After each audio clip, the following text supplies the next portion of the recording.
읽겠습니다.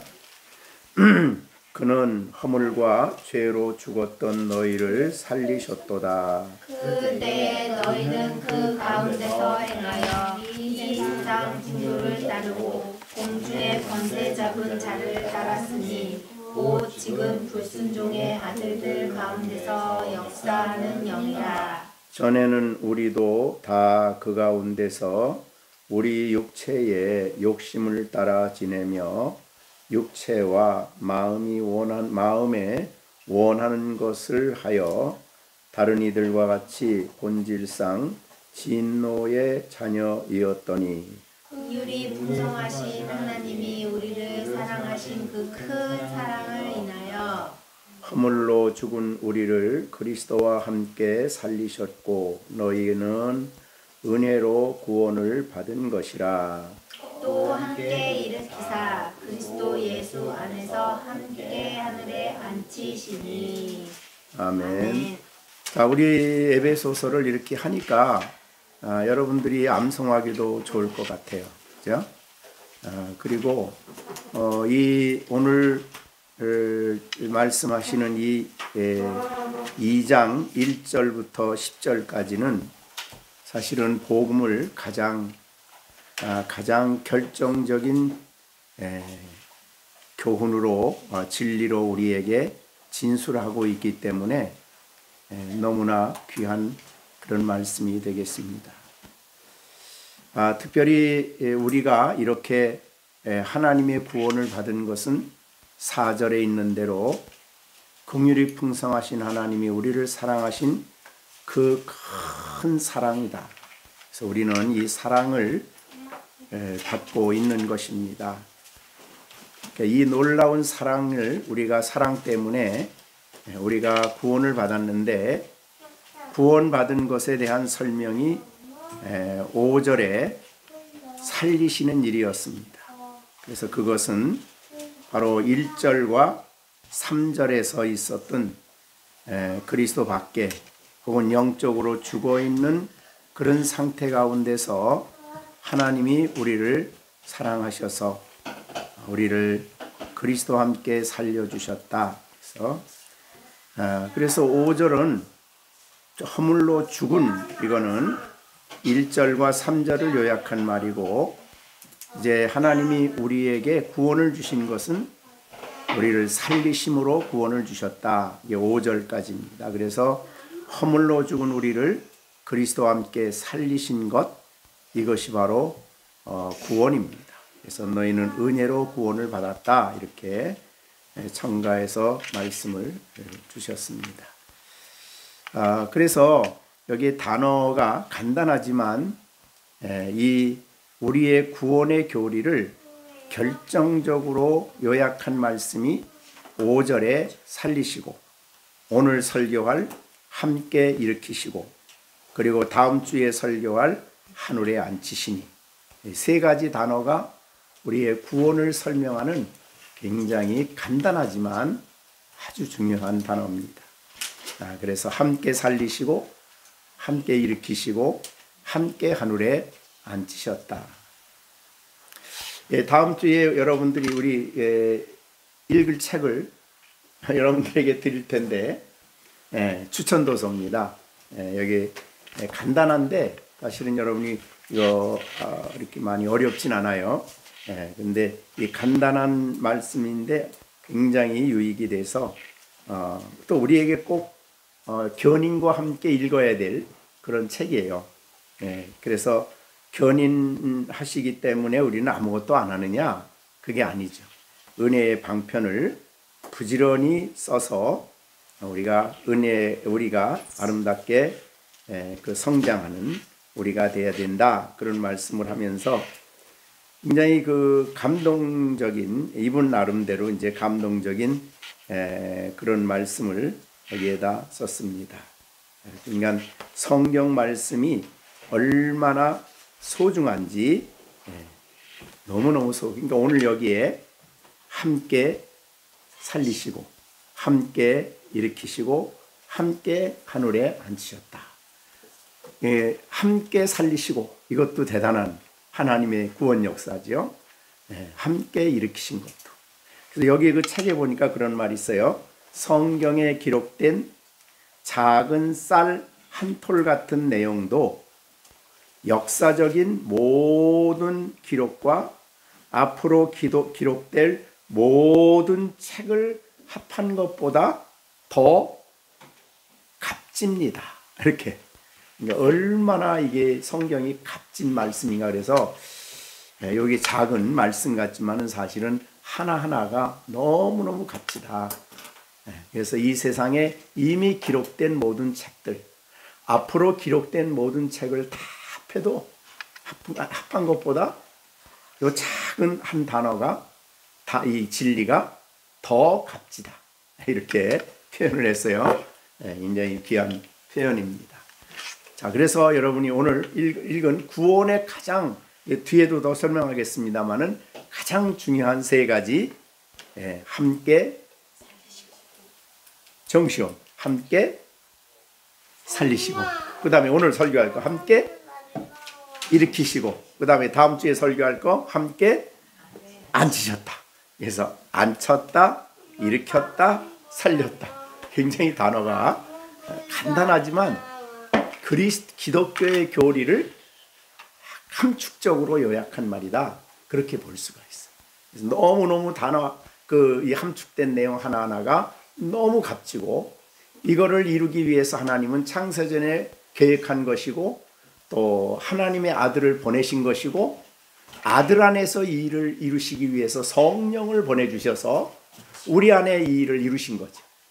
그래서 너무나 하나하나가 소중하다. 그래서 여기에 살리셨다는 것은 예수님 부활이죠. 그 다음에 일으키셨다는 것은 무덤에서 일으킨 거예요. 살리셨는데 무덤에서 일으켰어요. 그 다음에 하늘에 앉히셨다는 말은 하늘로 올려가셔서 하나님 보좌에 앉았다. 그 말이죠. 그래서 이거는 실제적으로 예수님에게 일어난 사건이에요. 예수님은 부활하시고 무덤에서 일어나시고 하늘로 올리우셔서 영광 중에 지금 하나님 우편에 앉아 계시죠. 이거는 지난번에 우리가 에베소서 1장 20절부터 23절까지 설명을 했어요. 그죠? 그래서 예수님은 20절에 보면 하나님이 그의 능력이 그리스도 안에서 역사하사 죽은 자들 가운데서 다시 살리시고, 그 다음에 하늘에 자기 오른편에 앉히셨다. 그러니까 예수님에게 실제로 이루어진 사건이 믿는 우리에게는 영적으로 이루어졌어요. 영적으로 이루어졌다. 그렇게 보시면 되겠어요.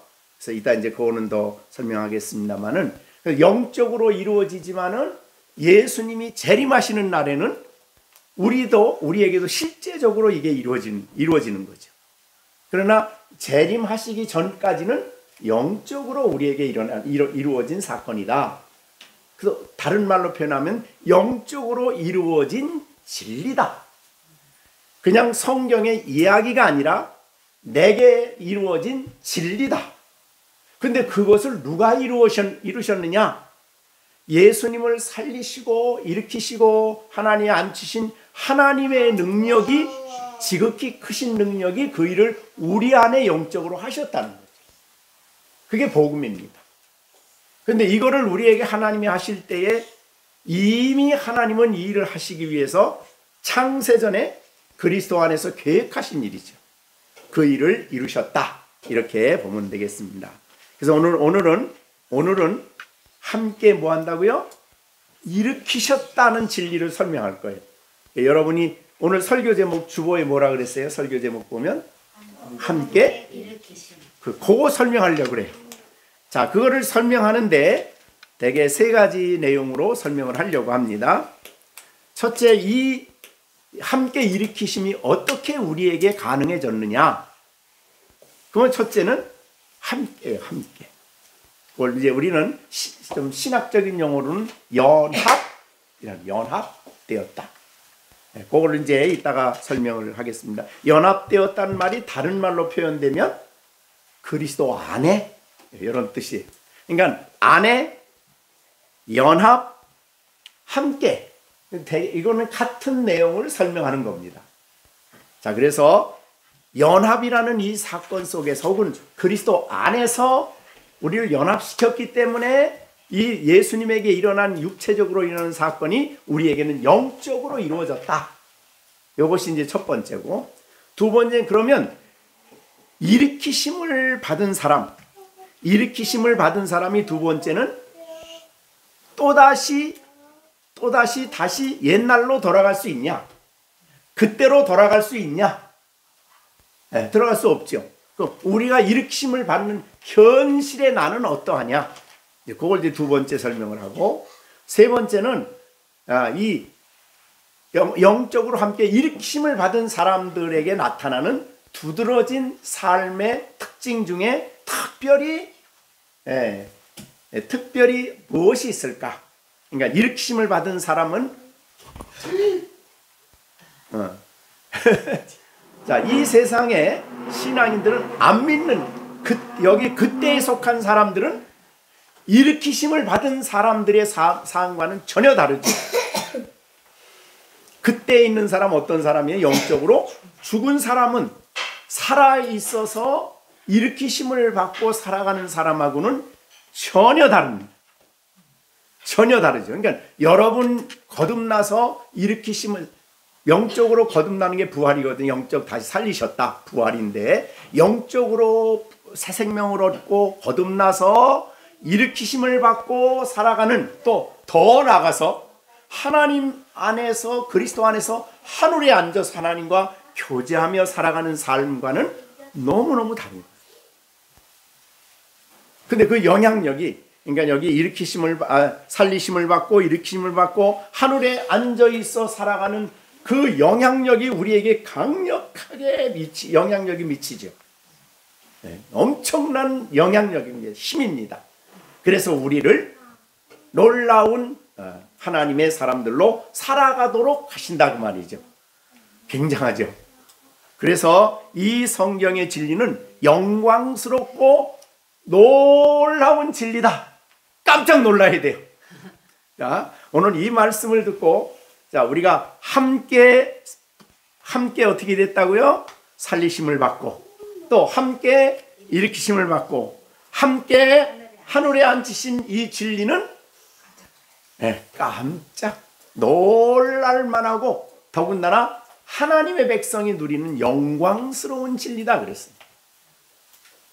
그런데 오늘날 많은 그리스도인들이 어디까지 머무르냐면, 대개 내가 죄인인데 용서받았다.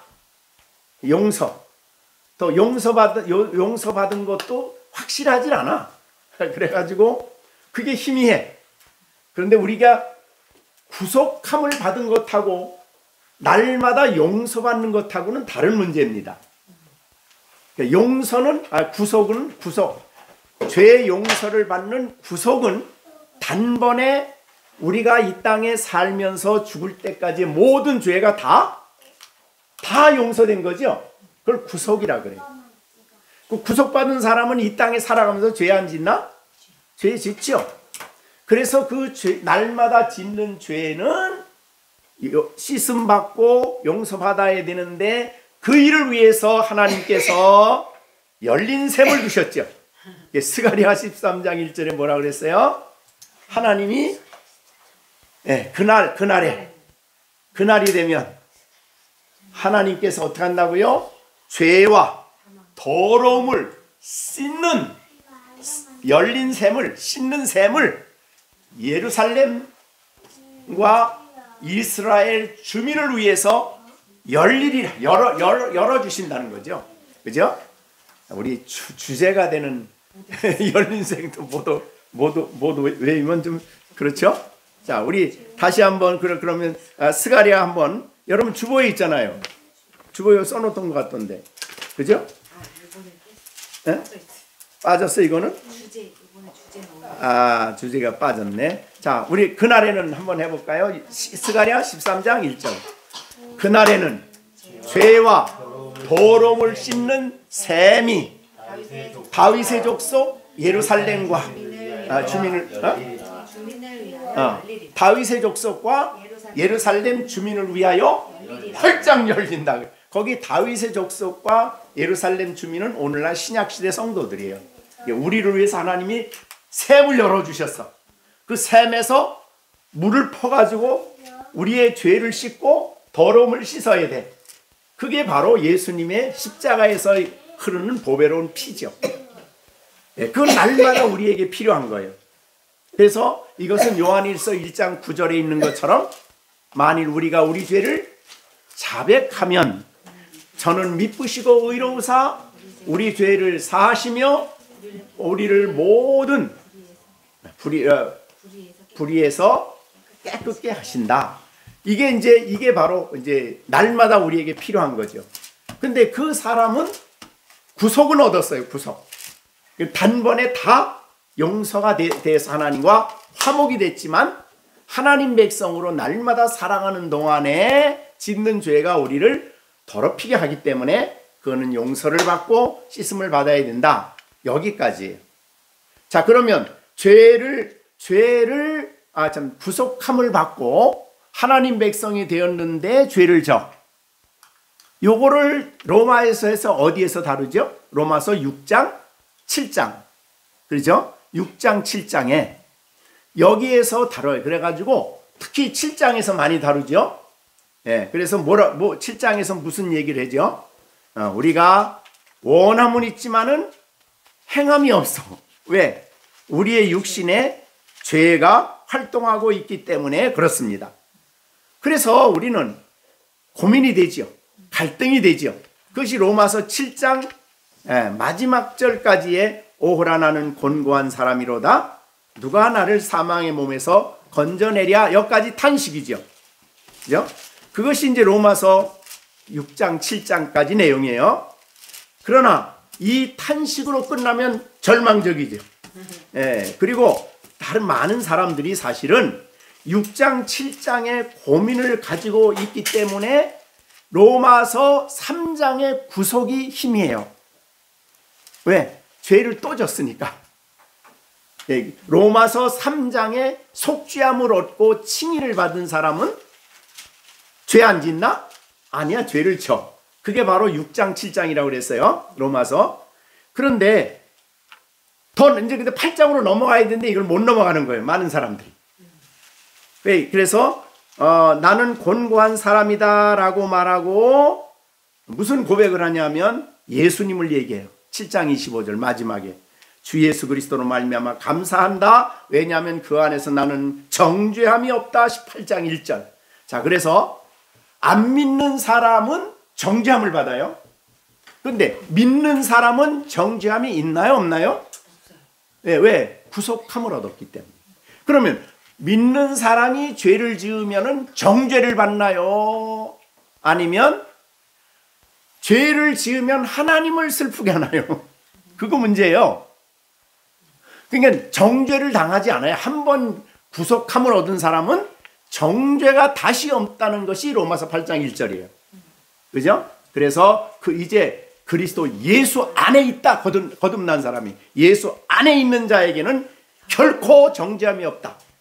이게 희미해지는 거예요. 그러니까 이게 희미하기 때문에 예수 잘 믿다가 죄를 지면 또 옛날로 돌아가면은 또 구속함을 또 얻어야 되고 이게 왔다 갔다 하는 거예요. 그러니까 구원의 확신이 그래서 없는 거예요.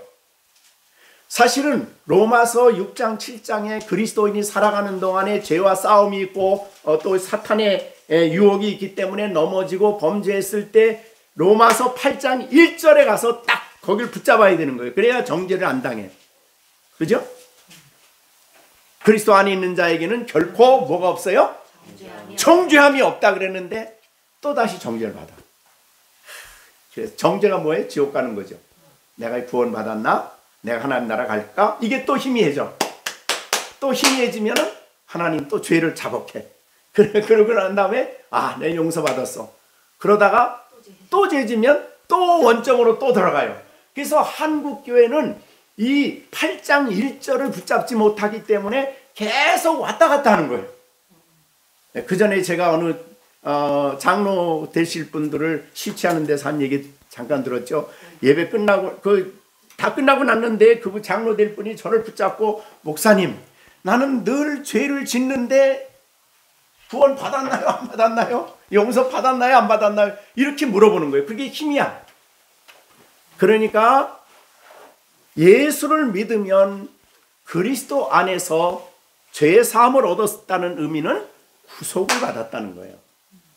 구속을 받으면, 한 번 받으면 취소가 되는 법이 아니에요. 왜? 우리가 그리스도 안에서 살리심을 받았고 그 다음에 일으키심을 받았기 때문에, 그리스도 안에 하늘에 있기 때문에 다시 취소가 안 되는 거예요. 그러면 죄를 지었을 때 다시 나를 정죄 받을 대상으로 생각해서는 안 되는 이유가 로마서 8장 1절이에요. 이제 그리스도 안에 있는 자에게는 결코라고 했어요. 결코 정죄함이 없다. 그럼 이제 그리스도 안에 있는 사람들이 죄를 이기고 하나님 말씀으로 따라가 순종하고 거룩하게 살고 아름답게 살고 주의 말씀과 금명을 따라 살려면 어떻게 살아야 돼요? 로마서 8장이 그게요. 늘 말하지만 성령이죠. 성령의 인도를 받아야 돼. 성령을 따라 살아야 돼. 성령을 따라 행해야 돼. 근데 예수를 믿으면서도 성령을 따라 살지 않고 육신을 따라 살면 계속 죄 짓는 거죠. 그러니까 성령을 따라 사느냐, 육신을 따라 사느냐. 그러니까 안 믿는 사람을 말할 때 구분해서 되게 육체란 말을 쓰고, 믿는 사람이 말할 때는 되게 육신이란 말을 써요. 완벽하진 않지만 되게 구분이 돼. 그러면 육신을 가진 우리들 안에는 욕심이 있고, 죄가 욕심을 만들고 탐심을 만들고 막 그러죠. 이거와 싸워 이겨야 돼. 그래서 우리는 이 몸의 행실, 육신의 행실을 성령으로 죽여라. 이게 8장 13절이야. 죄 죽이기. 로마서 8장 13절. 그걸 죄 죽이기라 그래요. 죄와 싸워야 된다 그 말이죠. 왜? 우리의 육신의 생각은 탐심, 정욕 이런 것들로 하나님의 말씀을 불순종하게 하는, 그래서 로마서 우리가 7장에서 얘기했지만 육신의 선한 것이 거하지 않아. 그래서 그 죄가 우리에게 각양 탐심을 만들어내. 뭐가 있을 때? 율법이 있을 때. 율법 안 주면 탐심 못 만들어요. 이 죄는 우리 죄는. 그런데 율법이 오면, 이건 안 믿는 사람에게요, 율법이 주어지면 기회를 타서 죄가 우리 안에 온갖 탐심을 이루는데, 그 탐심은 뭐 하는 탐심이냐면 율법을 거역하는 탐심이에요. 그래서 누구든지 나를 따라오리거든 자기를 부인하라고 할 때 그 자기 부인이 뭐냐면 탐심을 제거하라 그런 뜻입니다. 하나님의 뜻을 순종하려고 하는데 마음에 조금 기분이 안 좋고 마음에 조금 못하게 탐심이 생기는 거예요. 육신의 탐심. 그거를 이겨야 되는 거죠. 근데 그걸 이기는 방법은 우리가 육신을 따라 사느냐 성령을 따라 사느냐예요. 그래서 로마서 8장 5절에 보면 육신을 따르는 자는 육신의 일을, 영을 따르는 자는 영의 일을, 그렇게 거기서 구분이 되는 거예요. 근데 여러분이 할 일은 뭐냐면 영을 따라 살아야 되죠. 성령을 따라 살아야 되죠. 그죠? 근데 성령을 따라 살려면은 어떻게 했냐? 그가 무슨 생각을 하느냐가 중요한 거예요. 그게 로마서 8장 6절이죠. 육신을 따르는 자는 육신의 일을 생각하고, 그죠? 8장 5절. 영을 따르는 자는, 성령을 따르는 자는 성령의 일을 생각한다는 게 뭘 생각하느냐가 중요한 거예요. 신앙인들에게는 그래서 뭘 생각하느냐? 영의 일을 생각하라. 그것이 이제 우리 로마서 8장이 주시는 그 생각을 하고 그 다음에 생각한 것을 따라서 이제 살아가는 거죠.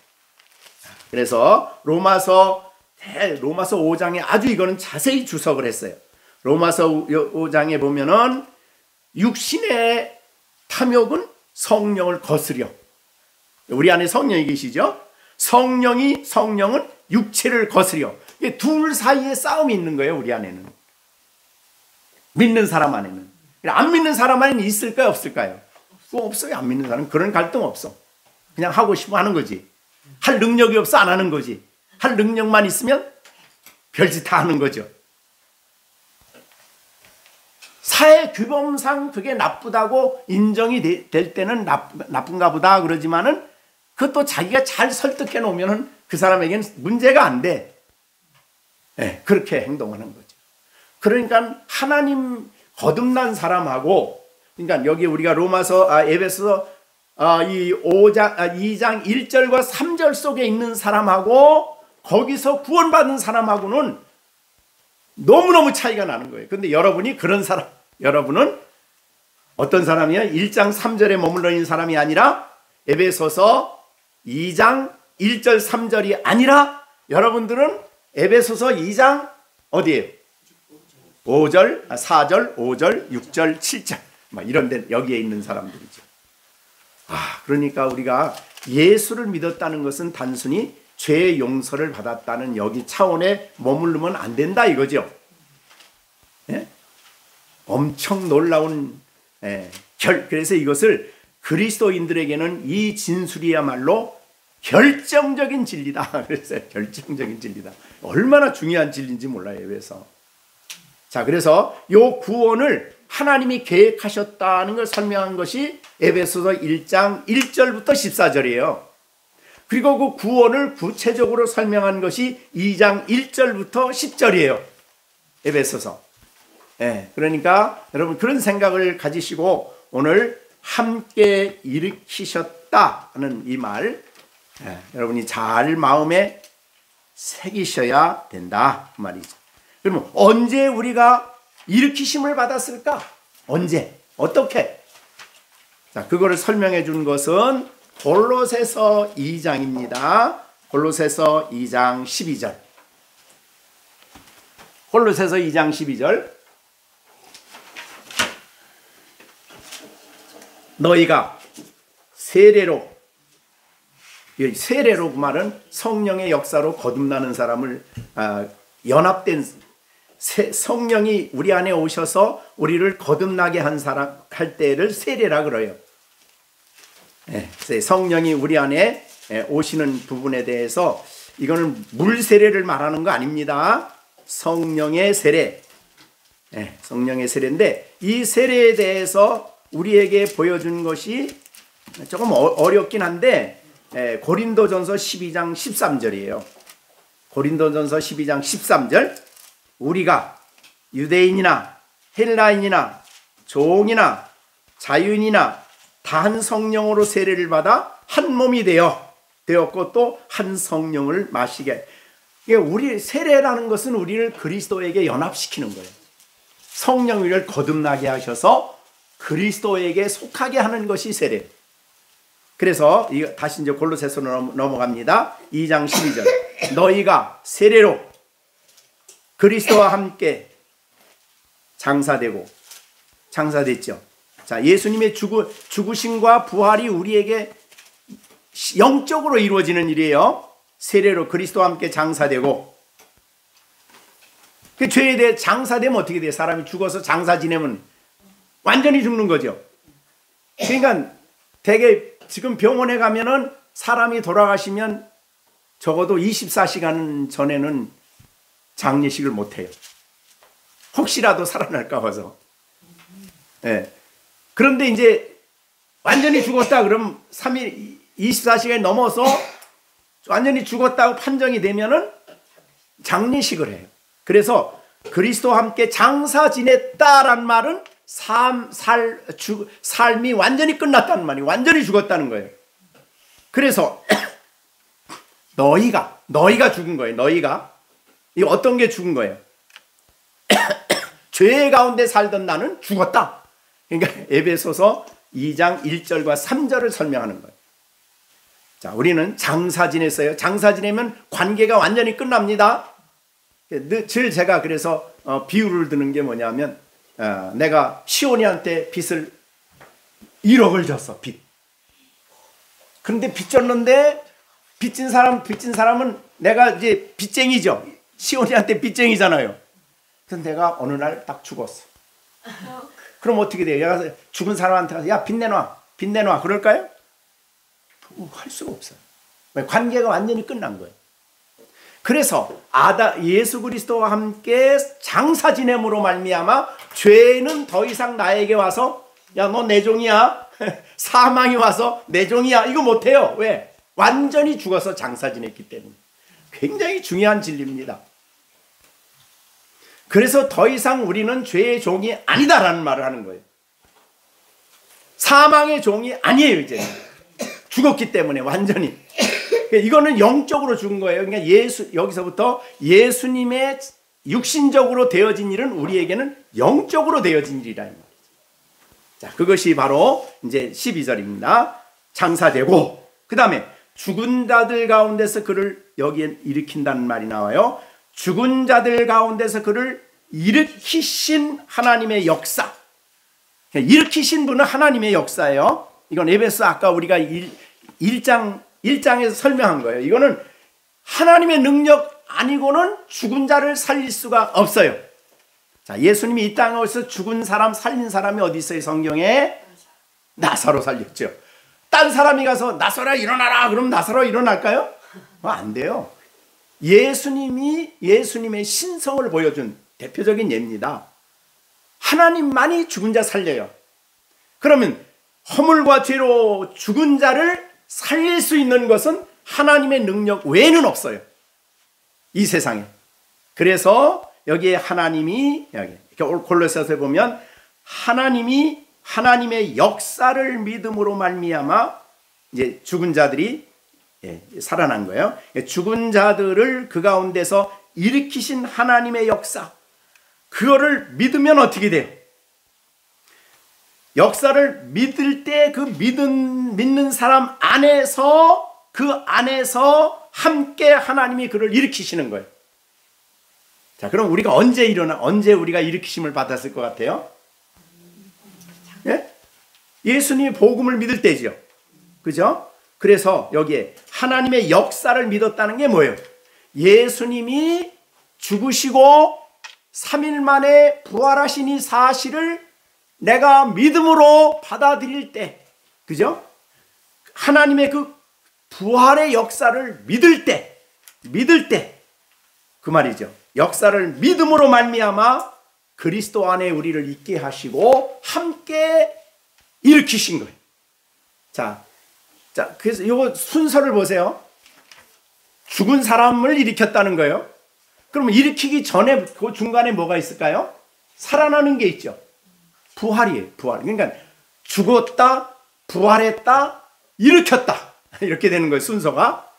일으켰다는 말은 그냥 이제 죽었던 예수님이 죽으셨어요. 그대로 있으면 어떻게 될까요? 안 되는 거죠. 거기를 일으켰다는 말이에요. 그게. 그래서 일으켰다는 의미는 무덤이라는 그 개념 속에서, 무덤 속에서 하나님이 일으키셔서 거기서 나오게 하셨다. 더 이상 무덤에 있지 않다. 그런 뜻이 되는 거죠. 어떻게? 그리스도 안에서 이제 이루어진 일이 이제 우리에게는 영적으로 이루어진 일이 된 거예요. 자, 그러면 우리가 본문을 다시 가지고 골로새서 자 보겠습니다. 우리가 죽었을 때는 2장 1절과 3절 속에 있어요.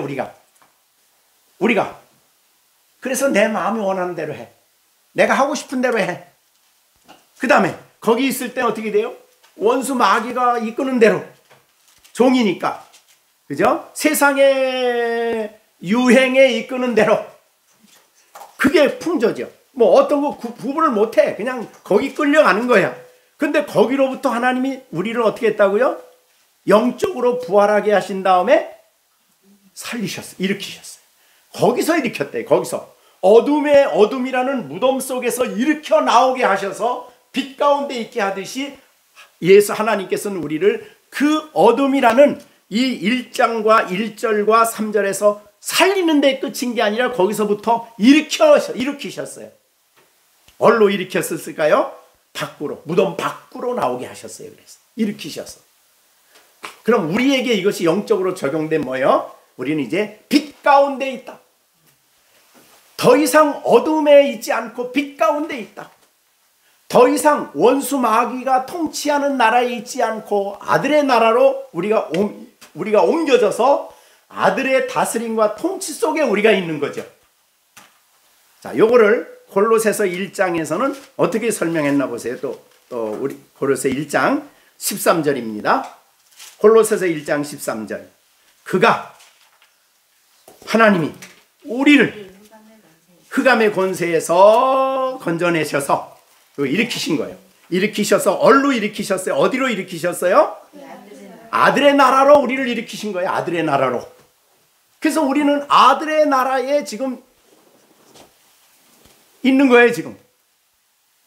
그래서 진리가 지배하고 하나님의 빛이 있는 영적인 아들의 나라로 일으킴을 받은 사람이 우리들이죠. 우리 좀 설명이 길었는데 어떻게 이해가 되나 모르겠어요. 이건 사실은 머리로 이해되는 것보다 사실은 하나님의 성령이 우리 마음에 그걸 받아들이게 해야 돼. 그래서 우리는 예수님에게 육신적으로 되어졌던 것이 우리에게는 영적으로 되어졌다. 영적으로 되어졌는데 우리는 더 이상 어둠이 왕노릇하는 1절과 3절, 이 에베소서 2장 1절 3절에 있지 않다. 더 이상 어디에 있다? 아들의 나라에 있다. 빛 가운데 있다. 영광스러운 그 나라에 속해 있다. 하나님이 다스리는 나라, 진리가 왕노릇하는 나라, 의가 통치하는 나라, 거기에 우리가 있는 거죠. 그러니까 이건 하나님의 능력이 아니면 안 되는 거예요. 그래서 우리가 에베소서 1장 2절, 20절부터 23절까지 그 내용을 그래서 거기다 붙인 거예요. 하나님의 능력. 근데 이 능력이 그의 힘의 위력, 하나님의 위대한 위력, 예수님을 부활시킨 위력, 그를 일으키신 위력, 그를 하나님 우편에 앉히시고 땅과 하늘의 모든 권세를 주신 그 위력이 우리 안에 이제 역사가 된 거예요. 그래서 우리가 살아난 겁니다. 자, 그러면 이제 부정적으로 두 번째 대주로 넘어갑니다. 그러면 우리가 살아난 사람은 우리가 이제 일으키심을 받아서 아들의 나라에 옮겨져서 거기서 살고 있는 우리는 더 이상 옛날로 돌아가지 않는 겁니다. 내가 넘어져도 안 돌아가요. 자, 우리가 베드로 같은 경우가 예수님을 몇 번 부인했죠? 3번 부인했어. 근데 베드로는 그게 너무 가슴이 아파가지고 평생 동안 아침에 일어났다가 다구는 소리만 들으면 통곡했대요. 평생. 그게 믿음인지는 잘 모르겠어요. 용서를 해주셨으면 됐지. 평생 동안 닭소리만 나면 통곡했대요. 그래서 지금도 베드로가 예수님을 부인한 그 자리에다가 지금도 캐톨릭에서는 큰 성전을 예루살렘에 세워놨어요. 지금도 가면 있습니다. 그런데 맨 정상에는 십자가가 있고 닭이 있어요. 닭이.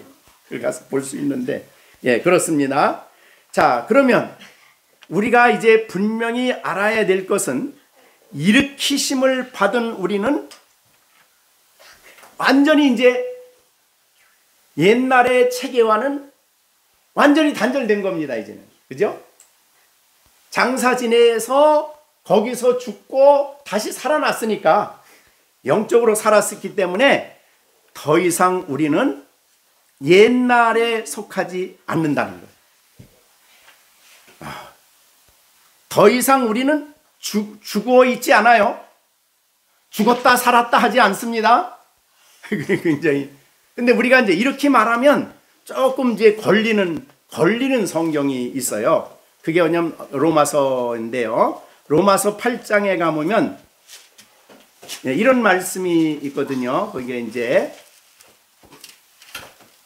13절이에요. 13절.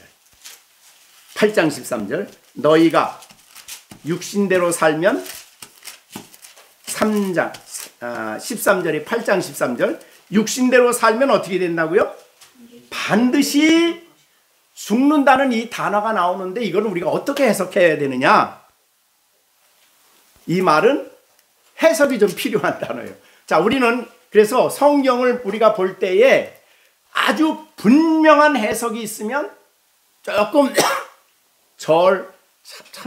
이게 좀 이상하다, 좀 애매하다 그러면 확실한 진리의 빛 속에서 이해를 해야 돼요. 이 성해석법이에요. 자, 그러니까 여기 반드시 죽는다 그랬는데 그러면 우리는 이미 죽었던 우리가 살아났는데 또 죽어 그럼? 그럼 이상하잖아요. 교리가 너무 중요한 교리인데. 그래서 요 13절을 반드시 죽는다를 뭘 어떻게 해석하냐면 영적 생명력이 점점 약화된다, 이렇게 보는 거예요. 여러분, 예수님을 믿고 신앙생활하는데 잘하는데 계속 죄를 짓고 습관적으로 그 죄에 머물러 있으면 어떻게 될까요? 그 사람은 영적으로 생명력이 점점 약화돼요. 그래서 풍성한 삶을 못 살아요. 그 말을 하는 거다 이 말이죠. 그러니까 얼마나 확실하면 예수를 믿고 거듭난 사람이, 그리스도 안에 일으킴을 받은 사람이 죄를 지었을 때에 반드시 죽는다, 그 말은 우리가 죄는 언제나 반드시 우리에게 부정적인 영향력을 미치는 거예요. 어떤 죄든지. 근데 이거를 잘못 생각해가지고 또다시 정죄 아래로 또 내려가고 또 올라오고 또 내려가고, 그렇게 해석하면 안 된다는 거죠. 그래서 성경 해석의 어려운 부분이 그런 부분입니다. 성경의 희미한 것은 더 확실한 진리의 빛 가운데서 이해를 해라, 이렇게 생각이 된 거예요. 자, 그러면 그렇게 생각하시고, 자, 이 분명한 것은 함께 일으킴을 받은 사람들은 더 이상 죽음의 아래로 내려갈까요? 안 갈까요? 안 가는 거예요. 그런데 우리가 죄를 졌어. 육신에 속해서, 육신에게 져서. 그러니까 이제 로마서 7장에 있는 대로. 그래 져서 죄를 지면은 두 가지 영향이 와요. 하나는 영적으로 내게 심각한 탐탐. 아까 말한 로마서 8장 13절에 있는 것처럼 영향력이 약화돼요. 영적 영향력이 점점 약화돼요. 기도하는 힘도 약해지고요. 그 영적인 기쁨, 예배 생활의 그 풍성함 점점 약해져. 점점. 그리고 또 하나, 아주 약해지면 나중에 하나님이 어떻게 할까요? 버리진 않죠. 그때는 하나님이 비상한 능력을 활동시켜가지고 비상하게 역사해서 그 자리에서 일어나지 않으면 안 되게 만드는 거예요. 그때는 이제 아플 때도 있죠. 아플 때도 있고 손해볼 때도 있고 고통스러울 때도 있고, 그런 걸 통해서 내가 정말 잘못했구나, 이렇게 이제 그 자리에서 일어나게 하는 이것은, 그때는 좀 힘이 좀 들어요. 당하는 사람이 힘든 거야 그때는. 그러니까 그러기 전에 부지런히 순종을 해야 돼. 그 다음에 두 번째 영향은 뭐냐면 아까 말한 대로 하나님을 슬프게 하는, 하나님을 기쁘시게 하는 것이 신앙인의 삶의 가장 중요한 원칙 아니에요? 그죠? 어떻게 하면 하나님을 기쁘시게 할까? 이게 이제 구원받은 성도가 살아가는 방식 아니에요, 목적. 그런데 하나님이 슬퍼요. 나를 구원하신 하나님이 우리를 볼 때마다 너무 슬퍼. 하나님이 우리 시령이를 볼 때마다 너무 슬퍼. 나 슬프다. 그럼 되겠어요? 안 되겠어요? 안 되겠지. 하나님이 기뻐하는 일을 해야 되겠죠. 하나님이 기뻐하는 일이 뭐예요? 순종하는 거죠. 하나님 말씀에, 계명에 순종하는 것이. 성경 여러분들이 보면은 하나님을 기쁘시게 하는 것은 하나님 말씀에 순종하는 거죠. 그게 하나님 사랑의 표현이니까. 또 하나는 하나님을 경외하고 하나님을 경외하면서 하나님의 인자하심을 간절히 사모하는 것을 하나님 기뻐하신다 그랬어요. 여러분이 시편 보다가 하나님이 기뻐하는 게 뭘까를 자세히 잘 살펴야 돼. 그래서 그런 거 보면 하나님이 나를 기뻐하신다, 이거는 기뻐하지 않는구나, 이렇게 이제 구분을 하셔야 돼요. 자, 그러면 죄는 언제나 두 가지 영향이에요. 하나는 우리에게 영향을 미쳐, 또 하나는 하나님께 영향을 미쳐. 그렇기 때문에 죄는 오래 가지지 마시고 깨닫는 대로 빨리빨리 요한일서 1장 9절에 있는 것처럼 우리 죄를 자백하면 저는 미쁘시고 의로사. 그런데 하나님이 내가 너무 자주 하니까 넌 맨날 그러냐? 그렇게 하실까? 아니면 기쁨으로 우리를 용서해 주실까? 용서해 주셔요. 왜? 용서해야 하나님과 관계가 회복이 되고 하나님은 그에게 은혜를 주셔서 바른 생활을 살아갈 수 있기 때문에 그래요. 그래서 혹시라도 야 내가 이 죄 졌는데 또 연약했는데 또 야 이거 맨날 뭐 하나님 다 뭐 어떻게 보실까? 그러면 안 돼요. 하나님은 죄를 자복하고 용서를 비는 사람을 기뻐하셔요. 탕자가 돌아왔을 때 아버지에게 제일 특징이 뭡니까? 기쁨이죠. 너 탕자가 돌아왔을 때 너 못된 놈 그 재산 다 어떻게 됐어? 이렇게 안 했지요. 형은 그래서 형은 이 재산 낭비한 이놈 뭘 받아들이냐고 아버지 뭐 그러냐고 아버지한테 막 대들었잖아요. 그런데 아버지는 하나님 아버지는 끝까지 너무너무 기쁜 거예요. 바로 설 때. 자, 그 다음에 그래서 이제 두 번째 대지입니다. 두 번째 대지는 더 이상 우리는 죽어 있지 않는다. 더 이상 우리는 하나님의 진노 아래 있지 않는다. 더 이상 에베소 2장 1절과 3절로 내려가지 않는다. 이게 이제 오늘 일으키심을 받았다는 말씀의 중요한 교훈입니다.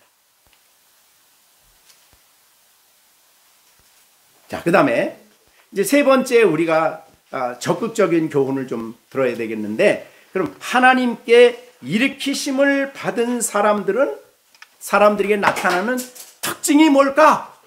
이제 그걸 좀 생각해 보면 좋을 것 같아요. 그럼 뭐 거듭난 사람의 특징이라고도 볼 수 있는데요. 하나님이 일으키심을 받은, 그래서 아들의 나라, 어둠에 속해 있지 않고 아들의 나라로 일으킴을 받아가지고 그 나라에 살고 있는 사람의 가장 두드러진 특징이 있어요. 이 특징은 뭐냐면 성경을 사랑해요. 성경을 묵상해요.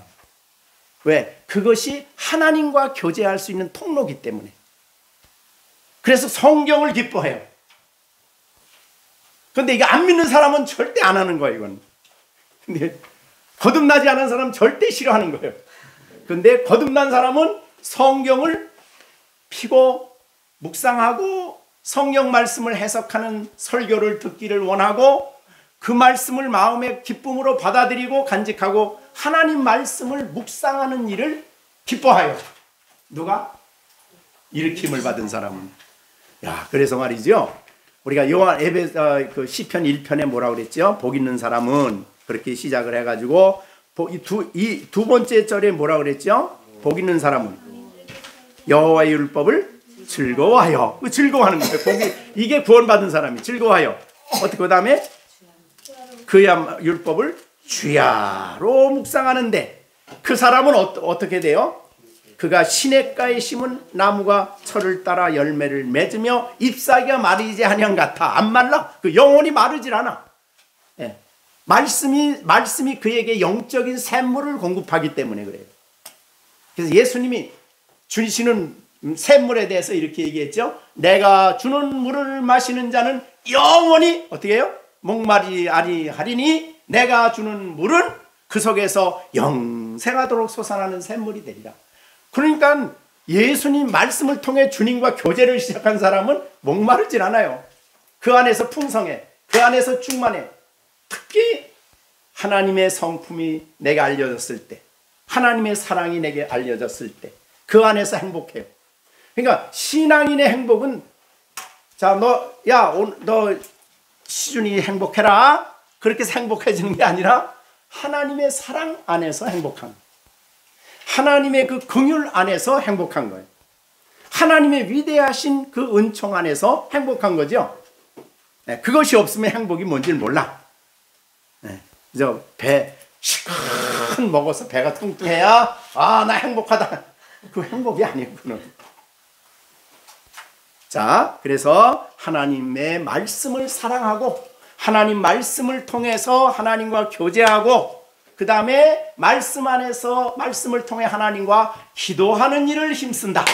근데 억지로 힘쓰는 게 아니라 그 말씀과 기도를 통해 하나님과 교제하는 것이 기쁨이 되고 즐거움이 돼요. 목마른 사람은요, 우리는 생수가 흔하니까 그 별로 귀한 줄 몰라. 그래서 옛날에 우리 어렸을 때는 제일 많이 하는 소리, 아유, 저 사람 돈을 물 쓰듯 한다 그래. 너무 물이 흔했어, 그때는. 그냥 학교 갔다 와가지고 그냥 논에 막 물이, 그래서 논에 있는데 물이 흐르는 데 가서 그냥 퍼먹고 그렇게 먹었어요. 저 어렸을 때는. 그렇게 물이 흔했어요. 그런데 이스라엘 땅에는 물이 얼마나 귀한지, 사막을 가다가 물이 막 끝나면, 물 없으면 죽는 거예요. 그래서 물을 생명의 비유로 했어요. 생수라 그랬어요. 생명을 주는 물이다. 네. 그래서 이 놀라운 하나님 말씀과 하나님과 기도하고 하나님 앞에 예배하는 이 삶은 내 영혼에 생수를 공급받는 자예요. 생명수를 공급받는 자. 그러니까 하나님께 영혼이 살아나서 일으킴을 받아 하나님 안에 있는 성도는 그걸 좋아하는 거죠. 그걸 억지가 아니라 좋아하는 거예요. 기뻐하는 거예요. 뭐예요? 성경을 묵상하고 기도하고, 우리 여기 이제 은혜 수단이 이제 여기 오늘 책 나누어 드리는데 그 책에 있는 거죠. 그래서 그것이 달라요. 그것이 안 믿는 사람과의, 안 믿는 사람은 절대 하지 않고 좋아하지 않는 겁니다. 네. 그 다음에 두 번째는, 이 일으킴을 받은 사람은 생의 목표가 달라요. 목표가. 자, 우리 생의 목표는 이 그리스도 밖에 여기 에베소서 2장 1절과 3절에 있을 때는 먹고 마시고 즐기고 이게 전부 다 생의 목표야. 더 많이 갖고 더 즐기고 다 이게 생의 목표야. 근데 일어난 사람은 생의 목표가 달라져. 자, 어떻게 달라지냐면, 땅의 삶은 나는 나그네고 영원한 하늘에 나의 영원한 본향이 있다는 그 본향을 향해 가는 목표를 가져요. 땅은 잠시다. 일시적이다. 나는 그 나라에 갈 아브라함의 목표지요. 그래서 아브라함은 자기를 누구라고 불렀다 그랬어요? 우리 아브라함 공부한 사람. 나는 이 땅에서 뭐라고요? 나그네다. 난 나그네. 잠깐 있다 가는 거예요, 나는. 또 거류민이야, 거류민. 잠깐 머물러 있다 가는 거예요. 여인숙에 머물러 있더니 잠깐 있다 가는 거예요. 그런 생의 목표를 가진 사람은 땅에 소망을 두질 않아요. 그죠? 하나님 앞에 설 것을 생각. 나의 심판자가 되시는 그 하나님이 나의 아버지가 되시기 때문에 그 아버지께 인정받는 성도가 되려고 그렇게 살아요. 이게 생의 목표가 다른 겁니다. 그 다음에 두 번째로, 두 번째 목표는 뭐냐면, 누구를 기쁘게 하느냐, 누구를. 자, 하나님이 없는 사람 누구를 기쁘게 하려고 해요? 전부 다 나지요. 내가 배부르고, 내가 먹어하고, 내가 바라는 거, 전부 다 나야. 그런데 하나님을 믿는 사람은 아까 말한 대로 하나님 안에, 그리스도 안에 일으킴을 받은 사람은 목표가 이제는 하나님을 기쁘시게 하고 하나님을 영광스럽게 하는 것이 목표예요. 그죠? 자, 그래서 고린도전서 6장에 보면은 너의 몸은 하나님께로부터 받은 바 너희 가운데 거하시는 성령의 전인 줄을 알지 못하느냐? 너희는 너의 것이 아니라 값으로 산 것이 되었으니 그런즉 너의 몸으로 하나님께 영광을 돌려라. 네, 하나님을 기쁘시게 하고 하나님을 영광스럽게 하고 하나님이 원하시는 일을 하는 걸 최고의 기쁨으로 알아요. 그죠? 그게 바로 일으킴을 받은 성. 네. 그래서 내 인생의 목표를 정할 때, 그래서 하나님이 기뻐하는 일이 뭘까? 이렇게 생각을 해요. 오늘 아침에도 잠깐 거기 생명의 삶 거기 잠깐 보니까 깨놓고요. 우리 지난번에 주기철 목사님 얘기했는데, 주기철 목사님 아들이 거기 나왔는, 생명의 삶에 보니까 거기 나왔더라고요. 이름이 무슨 관인데, 네, 그 아들이에요, 아들. 근데 아들이, 아버지가 돌아가셨어요. 근데 그 어머니가 자기 아들에게, 야, 내가 내게 선물을 하나 줘야 돼. 유산을 하나 주겠다. 그러면서 시편을 유산으로 줬어요. 시편 열 생각이 안 나는데. 그래서 그 말씀을 가지고 그 아들이, 그분이 나중에 장로님이 됐는데, 아들이 어떻게 하면 하나님을 기쁘시게 할까 내가 열심히 공부해야 되겠다. 그래가지고 남한에 와서 열심히 공부해가지고 굉장히 뭐가 됐는지 자세한 내용은 거기 안 나오니까 그래가지고 극동방송의 부사장이 돼가지고 뭐 이렇게 중국에 가서 복음을 전하는 일에 헌신했다. 뭐 그런 얘기가 나와요. 그러니까 신앙인들의 삶은 내가 이 땅에서 얼만큼 뱃도 들이며 잘 먹고 잘 사느냐가 목표가 아니에요. 그러니까 목표가 달라. 하나님을 기쁘시게 하고 어떻게 하면 하나님을 내가 이 땅에서 영광스럽게 할까. 그렇게 생의 목표가 달라집니다. 그러니까 늘 말하지만 신령이 왜 공부해야 돼? 하나님의 영광을 위해. 그렇지. 근데 어떻게 하는 게 하나님 영광 위해 그 앞으로 찾아가야 되겠죠. 뭘 통해서 어떻게 내가 하나님을 영광스럽게 할까? 뭐 이렇게 그렇게 우리의 삶의 목표가 뚜렷하고 그 빛 가운데서 우리가 결정을 하고 공부를 하고 뭐든지 해야 됩니다. 잘해야 배 안 곪고 열심히 돈 번다. 이렇게 돈 버는 사람이 아니죠. 자, 그래서 믿음의 하나님으로부터 난 사람은 그렇게 생의 목표, 삶의 목표가 분명하고 뚜렷해진다.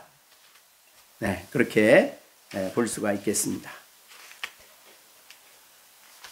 그 다음에 마지막으로 그리스도 안에서 이제 물론 많이 있지만은 하나님께로부터 일어난 사람은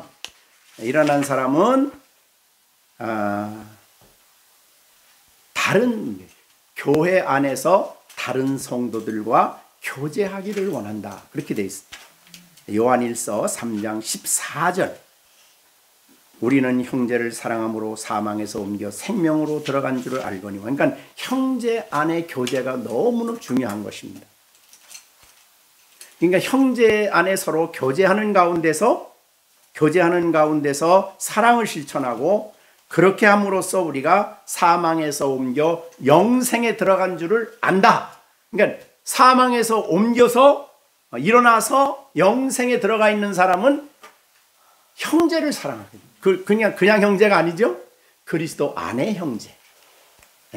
하나님 우리는 사실은 알고 보면 영원토록 형제지요.